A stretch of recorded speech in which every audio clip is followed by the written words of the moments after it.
Boa noite. Então, estamos retomando as reuniões presenciais do Café da Pecuária. Esse é o ano 12 mais 1, né?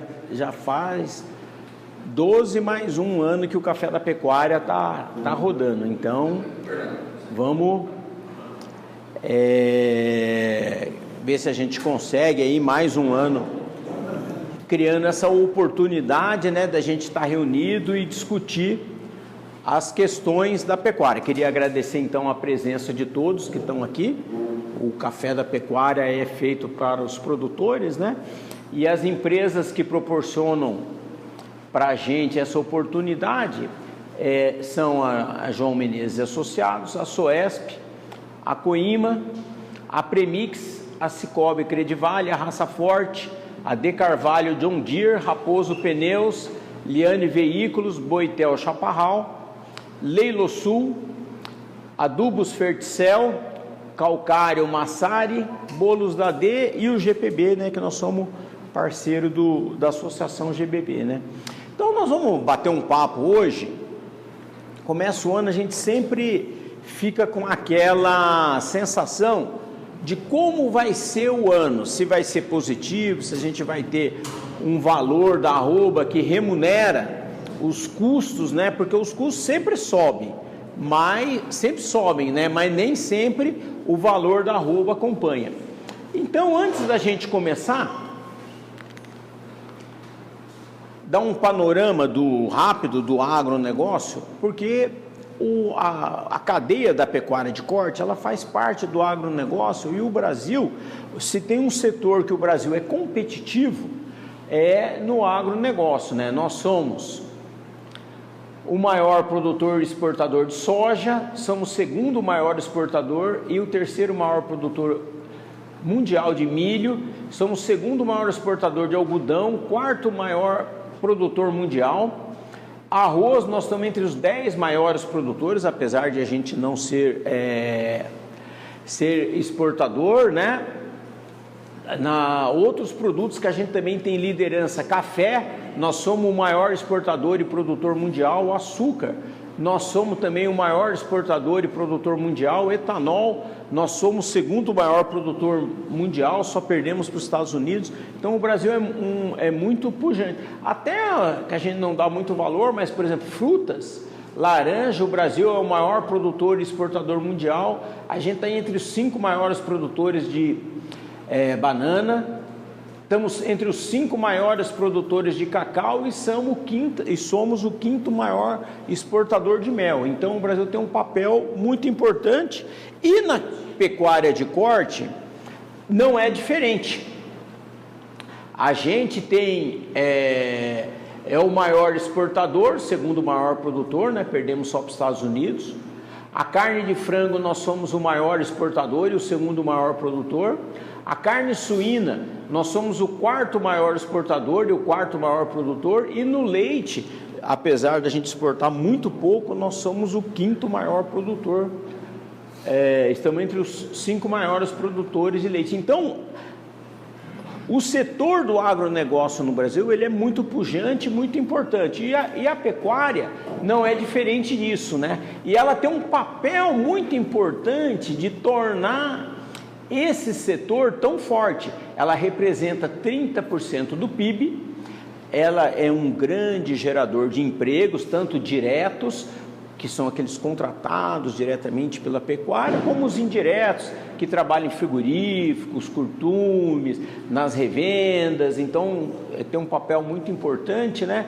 Nós exportamos para mais de 150 países. Depois eu vou mostrar uma tabela aqui, mostrando que, infelizmente, a gente tem, infelizmente, pelo lado do risco, né? Mas felizmente pelo lado do cliente, né? A China é um grande comprador, compra 50% da nossa produção. Os Estados Unidos, devido a um problema que eles estão tendo no rebanho deles, de redução do rebanho, hoje também é um exportador, é um importador de carne brasileira. E o Oriente Médio também é um grande importador de carne. Então o Brasil tem um papel muito importante no agronegócio da carne. O valor bruto da produção agropecuária, que é aquilo que é produzido da porteira para dentro, ele está estimado para esse ano um crescimento de 11,5%. E ele vai chegar a 1,419 trilhões de reais. E desse total, uma grande parte é a pecuária que é responsável, tanto a pecuária de corte quanto aves e suínos, né? E essa produção representa 33,6% do total do faturamento do agronegócio, e está previsto uma elevação do faturamento para esse ano de 12,2% em relação a 2024. Nós temos um desafio, que o nosso maior consumidor é o mercado interno. E a carne, ela é um produto que tem demanda elástica. Se tem renda, o consumo aumenta. A carne bovina, ela tem um produto... Se não, a renda, o poder de compra diminui, o consumo de carne bovina diminui. Ainda temos outros problemas aí que eu vou falar um pouquinho mais para frente, que são as carnes concorrentes, né? E tem uma situação de marketing negativo para a carne bovina, né? Mas o Brasil continua sendo um grande consumidor. O brasileiro diminuiu o consumo de carne, mas ainda é um consumo alto, 27 quilos por habitante ano. Em 2024 parece que chegou a 32, então o consumo aumentou em 2024, e o pessoal está estimando que, se tudo correr bem, podemos voltar à nossa média histórica de 35, já chegou a 42 quilos por habitante. Então a carne da preferência do brasileiro é a carne bovina, então é uma carne que tem um potencial grande de crescimento. Mas ao longo do tempo, o que tem acontecido principalmente por 3 fatores, né? Preço, preferência do consumidor e questões de, abre aspas, saúde, né? Então tem um marketing muito grande. Então o consumo de carne bovina tem diminuído, enquanto a de carne suína e o de carne de aves tem aumentado, mas isso não só no Brasil, mas no mundo todo. Mas aqui no Brasil nós também temos esse reflexo. Então, quando a gente tem uma melhora no preço, às vezes isso não é totalmente refletido em consumo, porque há uma opção por carnes, outras fontes de proteína mais barata. Então o consumo diminui e isso reflete na demanda de carne, né? Então a saída para a gente continuar produzindo bastante carne, continuar com essa eficiência, a pecuária ela cresce de 2,5% a 3% a produtividade anual. Então, cada vez mais nós estamos produzindo mais carne, mais alimento. Então, a saída para a gente não ter uma queda nos preços são as exportações, que felizmente elas têm aumentado ao longo dos anos, né? A gente exportava em 2020 2 milhões de toneladas e tinha uma receita bruta em torno de 8,4 bilhões. Então, isso aí tem aumentado, já chegamos a 3,2 milhões de toneladas e o faturamento já chegou a 13,1 bilhões de dólares em termos de faturamento. O preço não mudou muito, né? Em dólar lá fora, tem variação, se vocês forem ver, dá mais de 10% em alguns períodos aí. Mas esse preço tem mantido um preço médio da arroba mais favorável, né? Então, com isso, a gente consegue remunerar razoavelmente a nossa atividade. A margem às vezes aumenta um pouco, às vezes diminui. O ano de 2022, 2023 foi margem bem apertada, né? O ano passado já melhorou um pouco, né? Mas o que interessa é assim, que o Brasil hoje, ele não só é um grande exportador, mas é o principal player do mercado mundial. Nós temos um problema aqui, que a China, né, é o nosso maior comprador, ela compra em torno de 50% da produção. Parece que o ano passado foi 51%. Isso é bom? É bom, a gente tem um grande comprador que compra bastante carne, está aprendendo a consumir carne bovina, a preferência deles é a carne suína, né? Mas isso traz um risco muito grande. Se a China der um espirro lá, nós temos dificuldade em realocar essa produção. Mas o Brasil tem feito o dever de casa e a gente tem conseguido aumentar esses mercados de exportação, né?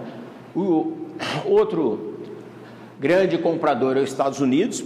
Os Estados Unidos também é grande exportador, mas eles estão passando por um problema sério de redução do rebanho. Então a produção de carne diminuiu e o Brasil virou um fornecedor de carne nos Estados Unidos. Os Emirados Árabes é o terceiro maior comprador, a União Europeia, que fica trazendo um monte de dor de cabeça para a gente, ela compra em torno de 4% da carne, é um volume considerável, principalmente porque eles pagam melhor.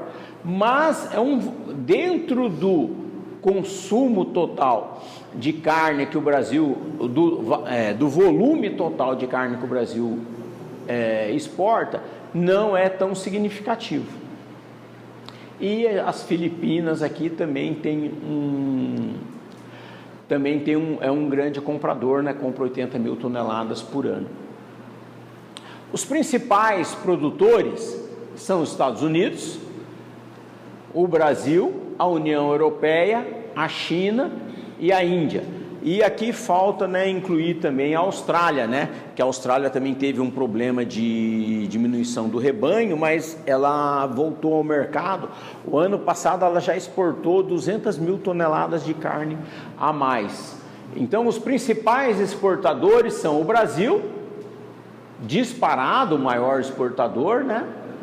Os Estados Unidos também continuam como grande exportador, a União Europeia, o Canadá, a Tailândia também exporta carne e a Austrália, né, em 2024, ela exportou 1,34 milhões de toneladas de carne. Teve um aumento de 24% em relação a 2023. Isso tem um viés ruim, que nós conseguimos uma abertura de mercado para o Japão e Coreia do Sul.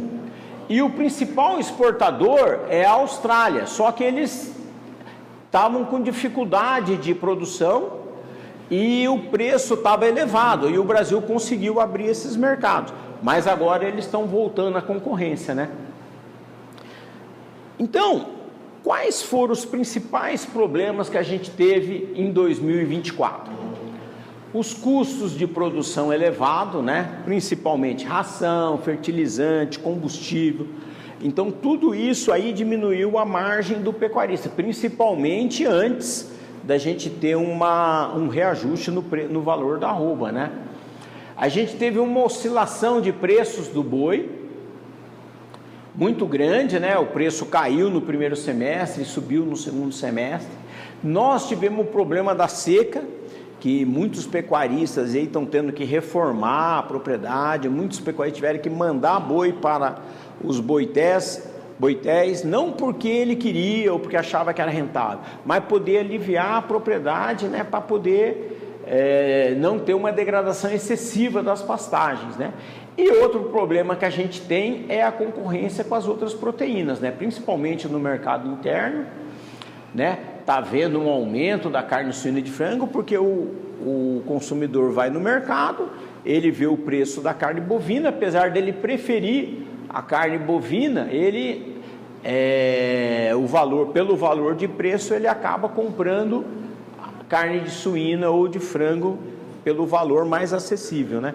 Eu até brinco que antigamente a gente ficava a semana inteira comendo carne, e no fim de semana a gente ia na casa do vô ou da avó comer macarrão com frango, né? Então o frango era o diferente que a gente comia no fim de semana. Hoje A gente come frango a semana inteira e chega no fim de semana faz um churrasco com os amigos, né? Porque o mercado de carne premium, ele está aumentando bastante, né? Então é um outro nicho de mercado aí que a gente tem, mas o mercado de carne premium é em torno de 15% só do mercado de carne bovina, mas é um mercado que existe, né? Que também pode ser aproveitado.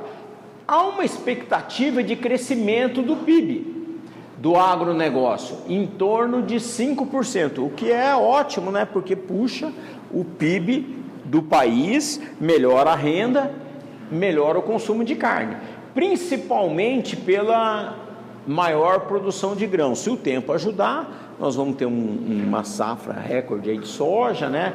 Existe uma expectativa boa também para a produção de milho, mas apesar de que o milho já está subindo, né? Então, para a gente que trata de boi, é uma coisa difícil, né? As exportações continuam bombando. Já agora em janeiro, né? Bateu o recorde de exportação no mês de janeiro, não foi recorde de faturamento, mas foi recorde. E, existe uma projeção de que para a gente atender esse mercado, nós vamos precisar de 3,6 milhões de toneladas, ou seja, vai ter um aumento da exportação. Só para atender isso, nós teremos que ter 13,3 milhões de cabeças de gado abatidos, né? Isso aqui é mais que o rebanho da Austrália, então é uma coisa bastante importante. O Brasil é bem pujante, né? A receita, há uma espera da receita aumentar, principalmente pela demanda chinesa, que ainda é alta, e por abertura de novos mercados, como eu já tinha falado, do Japão e Coreia do Sul. Se a gente conseguir exportar para esses mercados aí, né, uma coisa boa que aconteceu foi a gente se tornar um país aí livre de febre aftosa sem vacinação, né? Então isso favoreceu a abertura desses mercados que remuneram melhor. Nós temos um concorrente grande que está lá pertinho deles, que é a Austrália, mas é mais um mercado aí que se abriu, né?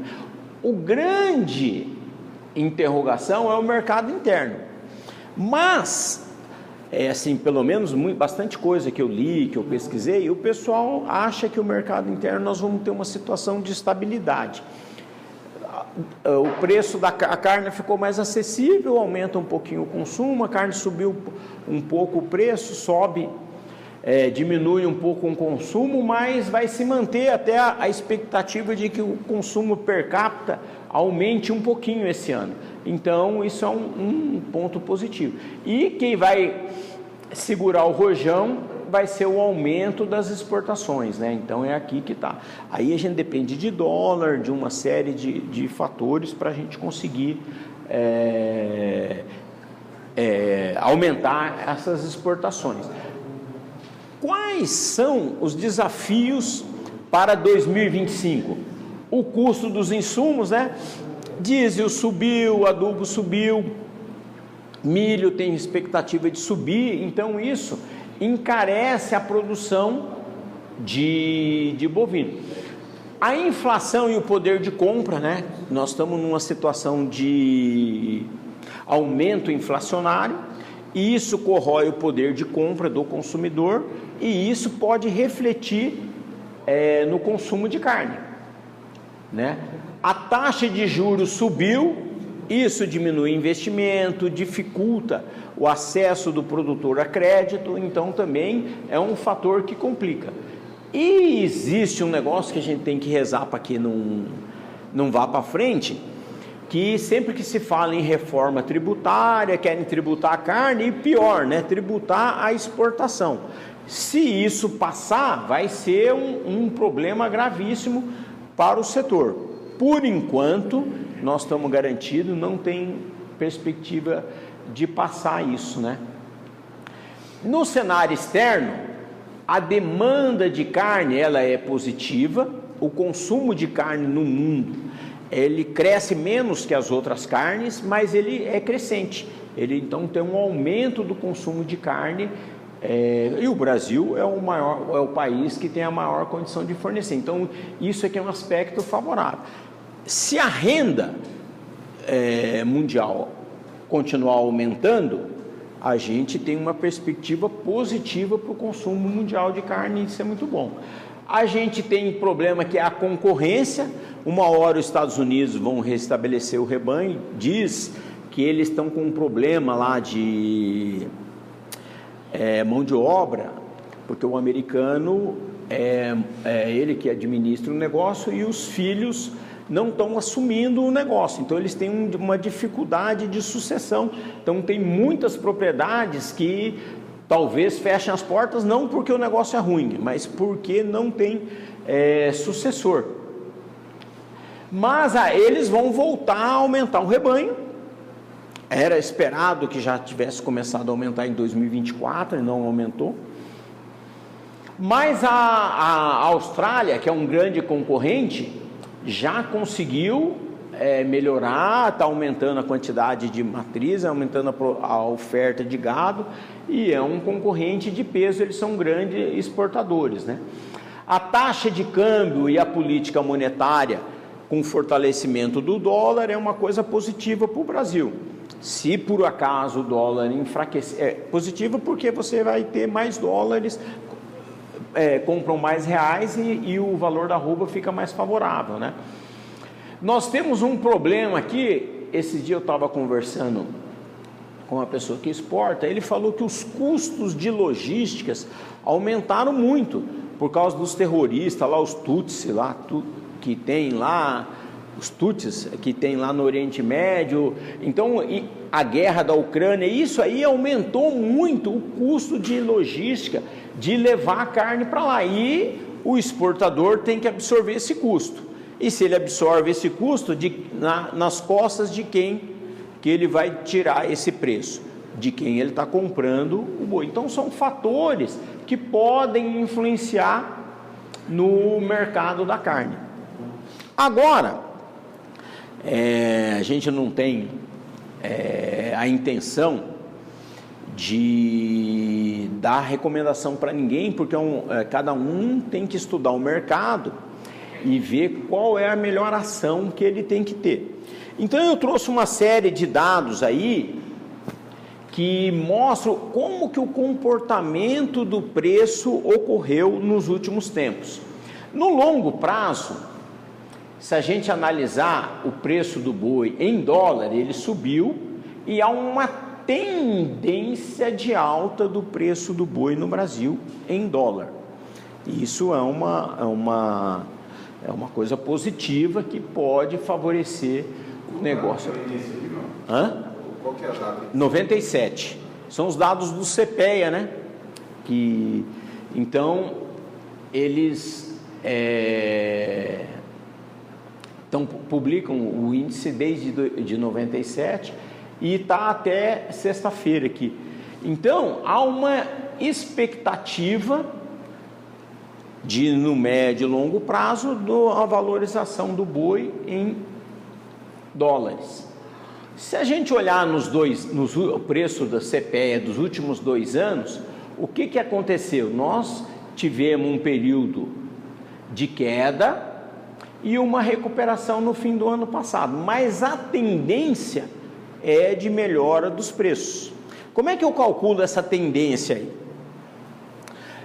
Você põe todos os dados lá no Excel dos preços do CPEA, e tem uma função lá no Excel que ele calcula a tendência. Então, a tendência em cima dos dados que ocorreram nos últimos 2 anos é de que a gente vai ter uma recuperação dos preços, principalmente por causa do que aconteceu no final do ano passado.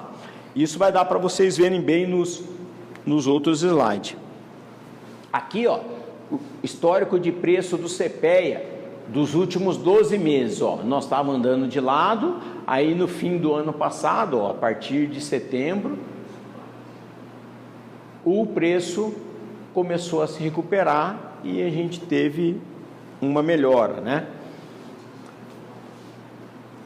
Nos últimos 6 meses, ó, a gente teve essa recuperação, depois ameaçou cair e o preço continuou estável, né? Ou aquela briga de cabo de guerra entre o pecuarista e o frigorífico, ela provocou uma certa estabilidade do preço e não caiu o preço, certo? Então foi bem favorável. No curto prazo, ó, já começou a haver uma tendência de queda, mas ainda assim o cenário é positivo por causa da recuperação que aconteceu no final do ano passado. Agora, se a gente olha o histórico de preço dos últimos 30 dias, ele estava andando de lado e na última semana aí, ó, começou, os frigoríficos conseguiram comprar a um preço menor. Eles vão continuar conseguindo comprar? Isso aí é que a gente vai saber, né? Se eles conseguirem alongar as escalas, a gente tem um momento aí de dificuldade. E aqui, ó, eu fiz um exercício que eu coloquei a média CPEA dos últimos 60 dias. O preço médio da arroba foi 304, dos últimos 30 dias 321, dos últimos 15 dias 325, dos últimos 5 dias 324, ou seja, o preço caiu só na semana passada, né? Então, será que isso é um fato ou uma tendência? É isso que a gente vai ter que analisar, né? Então, o preço sexta-feira estava média CPEA R$ 320,30. Então conseguiram derrubar um pouco o preço do boi. A gente não sabe como vai se comportar daqui para frente, né? Se a gente analisar a B3, depois eu vou mostrar um dado para vocês. A B3, ela não é um bom indicativo de mercado. Ela é um bom indicativo do que o mercado que opera em bolsa ele está pensando. E hoje, dado de sexta-feira, o que o mercado que opera na B3 está achando? Está achando que no curto prazo o preço do boi vai cair, mas no longo prazo ele vai se recuperar e vai chegar aos preços praticados hoje. Não tem nada mais do que isso. Se você analisar, quem trabalha com proteção na B3 tinha que ter feito a proteção aqui, ó, em dezembro, porque de lá para cá os preços na B3 foram só ladeira abaixo. Nos últimos 30 dias a tendência foi de queda, nos últimos 15 dias de queda, nos últimos 5 dias também teve uma tendência de queda. Então, quem trabalha com proteção na B3 e deve trabalhar, também tem que estar muito atento ao momento de se fazer isso, para não perder as oportunidades. De repente, hoje, já não é o momento adequado de você travar uma venda de bovinos para proteção. Desculpa, só fazer uma adendo. A gente já fez um estudo uma vez que, em relação assim, ao momento de trava mesmo, historicamente ele sempre é mais favorável até dezembro do que de janeiro para frente. E sempre de janeiro para frente, justamente, os preços já começam a cair, o mercado já começa a voltar ali. Uma janeiro a gente sempre tem esse baixo consumo, não sei o quê. Então, historicamente, assim, na bolsa, você travar na última trinca do ano, os preços conseguem desempenhar melhor do que... Então, isso é um dado importante. E o que a gente tem que observar? A gente tem que observar essa tendência. Então, veja bem, há 60 dias atrás, o mercado já começou a se comportar, mas aqui, ó, em janeiro, ó, o melhor preço foi em janeiro. Então, quem vai travar tem que estar acompanhando para ver o melhor momento. E uma coisa que ninguém dá muito valor, para você fazer hedge, o mais importante do que você conhecer o mercado da B3 é você conhecer o custo do seu boi.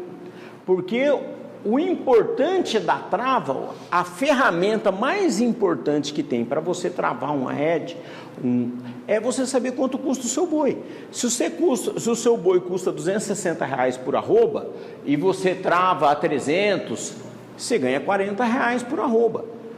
Então, é muito importante ter uma sistemática de conhecer o seu custo de produção para você poder conseguir usar essa ferramenta importante que é você travar os negócios. Mas, como o Daniel falou, quem travou em dezembro teve um preço melhor do que quem travou em janeiro, que teve um preço melhor que quem travou há 15 dias, que quem travou semana passada, que quem travou na sexta-feira. Então, a gente tem que estar acompanhando, é uma ferramenta importante, mas Agora, isso aqui, eu peguei os dados do preço CPEA dos últimos 60 dias e peguei o preço da B3 para outubro dos últimos 60 dias e joguei lá no Excel e fiz uma análise de se tem correção dos dados.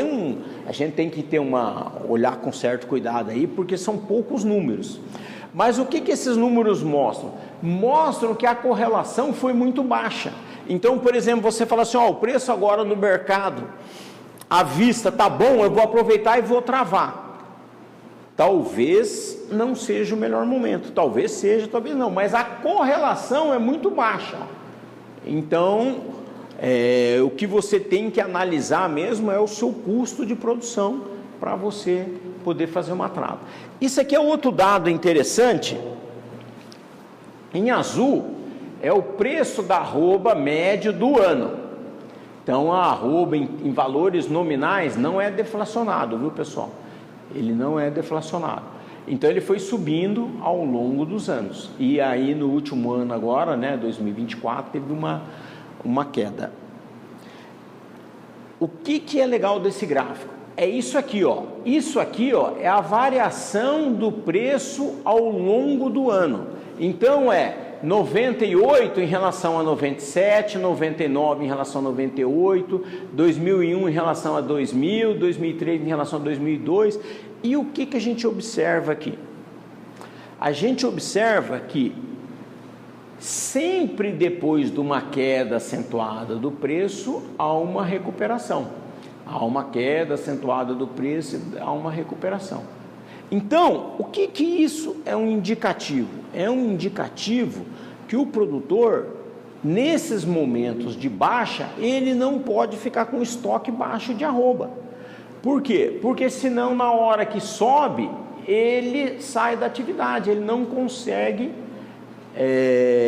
o preço sobe demais e ele não consegue comprar, ele vai ter que diminuir o número de arrobas na propriedade. Então, isso aqui mostra quanto que sobe, por exemplo, aqui em 2017, subiu de menos 10, para 10%, um aumento de 20%, mas como subiu também no ano seguinte, teve um aumento de até 40% do preço do boi. Então, quem entrou nessa fase com estoque baixo de arrobas, às vezes não consegue manter a mesma quantidade de animais na propriedade, por causa não consegue comprar, fica caro, Aí eu peguei o dado do CPEA, qual que é a expectativa para 2025 do CPEA? O que eles acham que vai acontecer? Em 2025, ainda deve prevalecer alguma restrição de oferta de animais por conta do ciclo pecuário. Então, eles estão achando que esse ano vai ter menos oferta que os outros anos, tanto no Brasil como nos Estados Unidos. Isso favorece o mercado externo. E a demanda chinesa é quem vai influenciar o preço da carne, já que o país consome mais da metade da carne que a gente exporta, Então vai privilegiar as nossas exportações. E eles acham que o dólar vai continuar elevado, acima de 5,5, o que favorece a exportação de carne, favorece o preço, Então isso é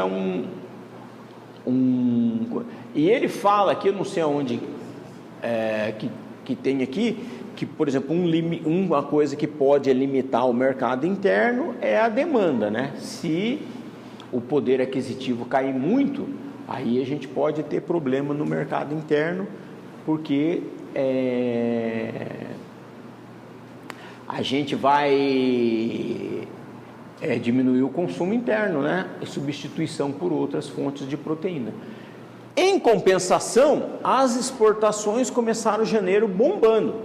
Então, dados da BIEC, eu acho que, eu não lembro o número certinho, mas eu acho que parece que em janeiro aumentou 23,6% a exportação de carne em relação a janeiro de 2023, de 2024. Então, já começou um ano bastante favorável na exportação do mercado interno. Foi a China mesmo ou foi outro país em janeiro? Geralmente a China não importa muito, né? Eu não sei te dizer, mas eu sei que a exportação para os Estados Unidos aumentou porque cumpriu as cotas. Porque os Estados Unidos eles têm uma cota, que dentro da cota o imposto é menor, não sei se é 2,8, eu não sei como é que é. E fora da cota o imposto é maior.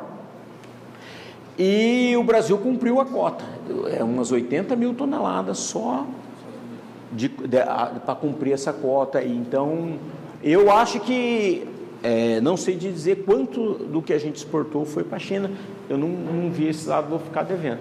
Então, pessoal, o que eu queria apresentar era isso. Então, agora nós vamos, como eu não queria,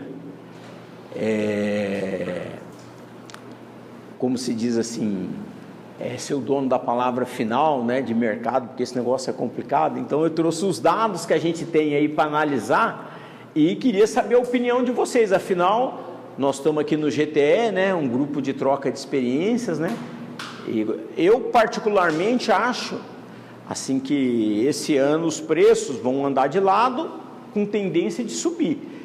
Por que eu acho isso? Por causa do dólar, por causa, assim, todo mundo está falando que o consumo interno vai manter estável e a exportação vai aumentar. Teoricamente, a gente vai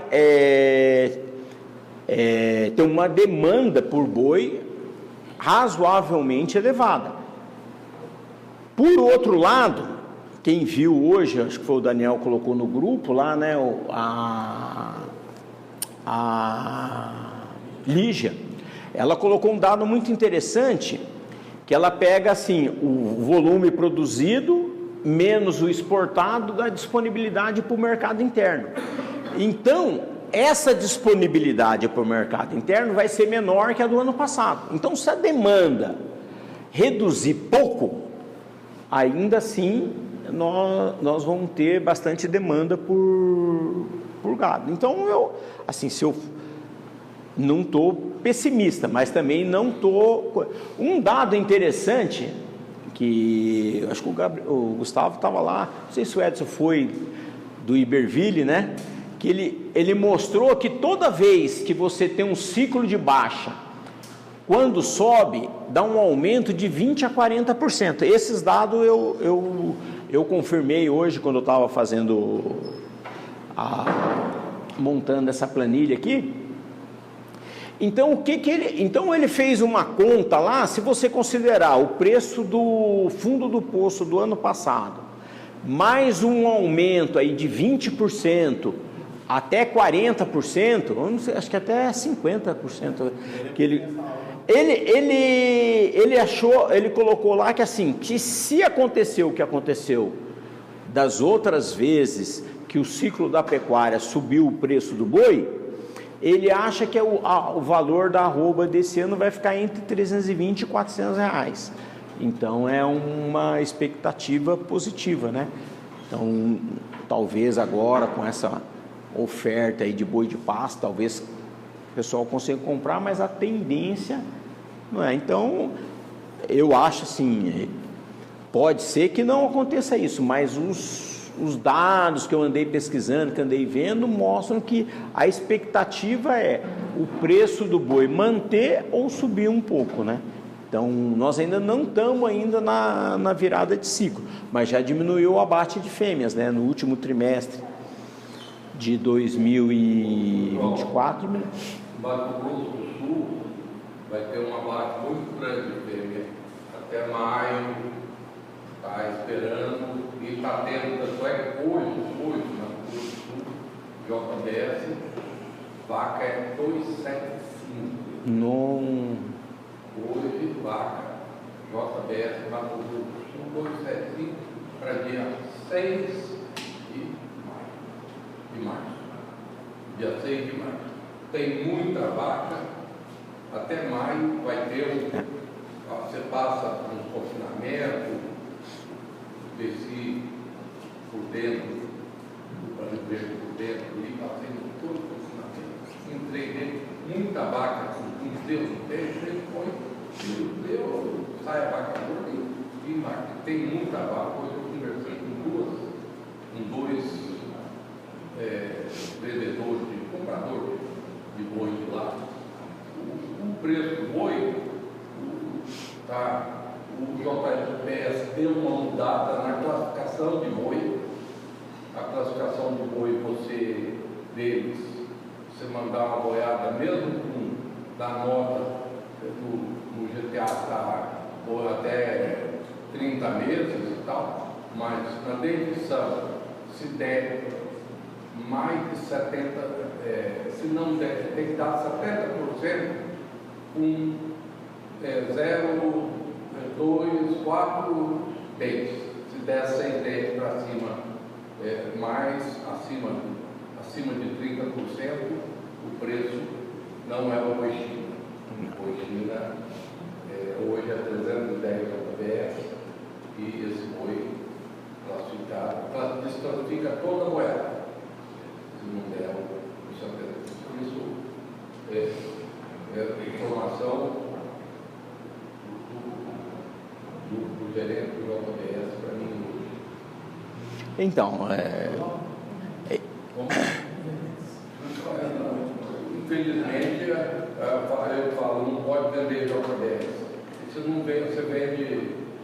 não, tem lugar que você não tem não tem como vender. Não, você tem lugar, pô. Eu vendo JBS.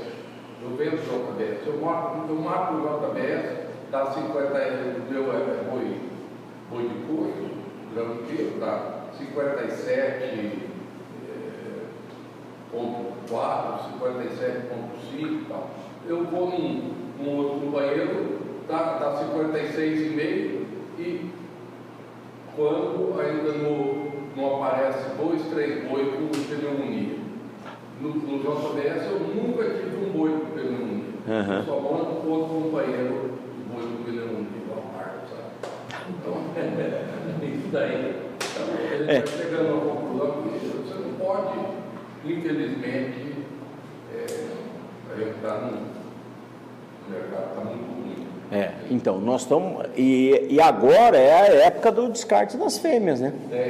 Os caras estão dando toque, vai dar toque. Né? Tem toque. Então, até maio, eles estão esperando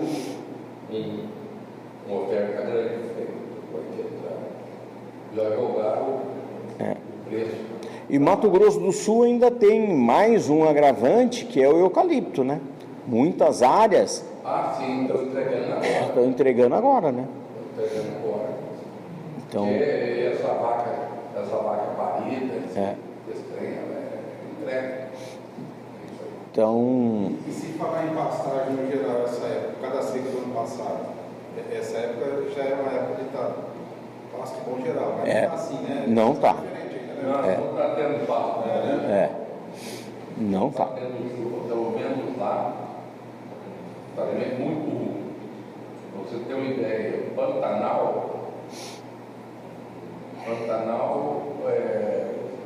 eu nunca desço de caminhonete minha nunca desce lá embaixo da fazenda nessa época. E desceu agora tranquilo, está lá, ainda falei, pô, vai embora. Por quê? Não preocupa não, que está muito seco. Não vamos embora não. Então tá então. Tá seco, Ontem, meus 8 milímetros lá, deu graças a Deus, graças a Deus, com meus 8 milímetros. As águas do Pantanal, então, não pegou água. Tudo consequência do ano passado ainda, né? Consequência dos outros anos, consequência desse ano também. Foi muito ruim de chuva lá, foi muito ruim. Não teve chuva na parte alta, Pantanal Alto, no Coxim, na parte de Abasteto, não teve. O rio, parece que o único rio que pegou mais água foi lá o Paraguai, o São Lourenço, que tinha um pouco mais de água. O Taquari, para você ter ideia, em casa não entrou água na fazenda. Não entrou. Não entra. Então, ele está com barranco. O ano inteiro. Então isso é um agravante, né? Porque... O que a gente está vendo lá tem um arrendamento aberto, que é uma passagem primitiva, não é um poço, tem as boiadas subindo atrasadas, começaram a subir agora no mês de janeiro, e não é aquele fluxo de boiada. Então a reposição do boi magro, do bezerro, da vaca, ela está sendo nesse Pantanal, e lá é a passagem, porque toda a parte baixa ali, vai quase passa por ali, para cruzar a ponte ou para ir para o ali é bem, está bem para a gente. É um termômetro. Ele pergunta, como é que está passando o boi? Está passando muita boiada? Muito pouco. Essa é um termômetro ruim. Não sei se é ruim ou se é bom. Falta de chuva sempre é ruim, né? É bom. Então, mas é pouco volume que está, não entendi, desculpa, é pouco volume que está passando, porque não tem o problema, porque o... Não, o volume é o seguinte, comitiva, ninguém põe em estradão 50 centímetros. Boiada de estradão é 1000 boi no mínimo, senão não está prejuízo. Então, mas o senhor diz aí que eles estão num lugar que eles não estão andando porque não estão gordos ou porque não tem esse boi mesmo? Não, esse boi é o bezerro, é o garrote, é a vaca, Então, essa reposição não está tendo. A reposição não está tendo. A Pantanal foi muito seco, tem uma parte muito seca ainda. O índice de prenhez vai ser, vamos ver. Então, isso aí é mais um agravante na oferta, né? Não, nem caso não fiz. Eu só vou colocar em maio agora. Uma vez por ano, mas eu não sei. Então, João, só fazer uma vez, colocar que o abate de fêmea caiu, né, no último trimestre, mas deu janeiro que foi recorde, né? Então já passou, já ultrapassou 2024, janeiro, no caso. Só que por um lado é bom também, porque essa fêmea tem que ser descartada. Você vê lá no Mato Grosso, se não me engano, já diminuiu o abate de fêmea perante o ano anterior. Mato Grosso diminuiu. Então, justamente isso daí, a partir do momento que acabar essas fêmeas, né, oriundas de descarte, porque, conforme ele mesmo falou, muita gente vai descartar porque seca, não sei o que, atrasou os índices de clientes e tudo mais. Então, assim, já era muito previsto esse descarte. Só que eu acredito que ele acontecendo até o meio do ano, aí vai ser onde vai começar justamente a virada do ciclo, né? Já vai faltar o bezerro, né? E também ao mesmo tempo que não vai ter para suprir toda essa demanda, né? Exato. O semestre é onde é o maior volume de exportação, né? Eu acho que em algum momento essa virada vai acontecer, né? Gente. Mas assim, vai ser, até se a gente fosse analisar, Não vai ter, mas não sabe quando. Não sabe quando. Não sabemos quando. Esse que é o problema, né? termômetro é o clima. É. Termômetro é o clima, você está prejudicando. gente tem assim, esse colocou de maio até, né? Pode ter muitos cards que vêm até lá, concordo também. Mas eu acho que é justamente sentir esses termômetros, porque de anos de alta, de virada de ciclo, geralmente o maio ele é mais valorizado do que os meses anteriores, entendeu? Assim, hoje em dia a gente está precificando o maio e a bolsa está precificando a faixa dos R$300, né? Só que em anos de virada de ciclo, esse maio sempre ele já é mais, ele está mais caro, entendeu?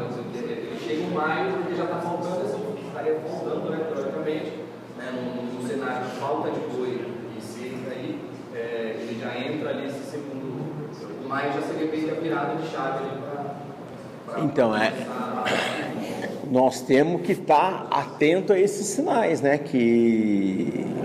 Hoje eu acho que esse boi de maio é 300, muito barato. Você falou, trabalhando numa perspectiva de 320 a 400, que na dimensão histórica, aumento de exportação e tudo mais, mesmo que a vaca influencie um pouco nesse semestre, eu acho que esse boi de mais está São Paulo está barato. Assim, caso